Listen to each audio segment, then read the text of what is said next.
So guys, ini ialah Armageddon Cosmic 5 wireless gaming headset. Dan apa yang special dengan gaming headset ni ialah dia ada multiple connection. Korang boleh connect menggunakan wayar via USB-C.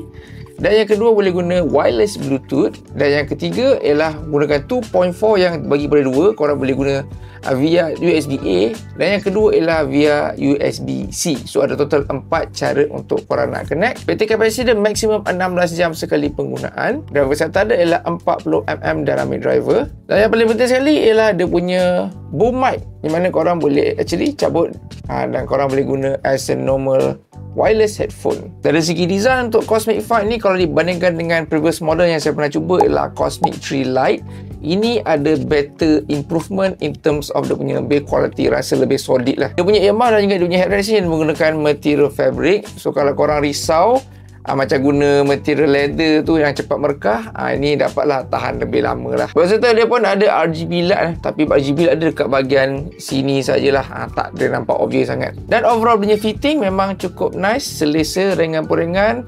Dan dia punya earcut ni pun dapat tutup keseluruhan telinga lah. Sebab saya perasan ada dulu Cosmic 3 Lite tu dia macam ada sedikit terkepak kat bawah sini. So untuk this time around, dia punya design ni memang dapat bagi good amount of seal lah. Dari segi dia punya sound quality, so sekilas lalu saya dah try, dia punya signature sound lebih ke arah V-shape. So bass dengan treble ada enhance, so dia boleh dapat layan hampir ke semua genre lagu. Dan apabila tuning sound jenis macam ni, dia dapatlah memuaskan hampir ke semua normal music listener, sebabkan bass dan treble tu memang dah di-enhance kan. Dan yang paling penting untuk pengguna gaming, memang bagi saya okey lah, memang puas hati.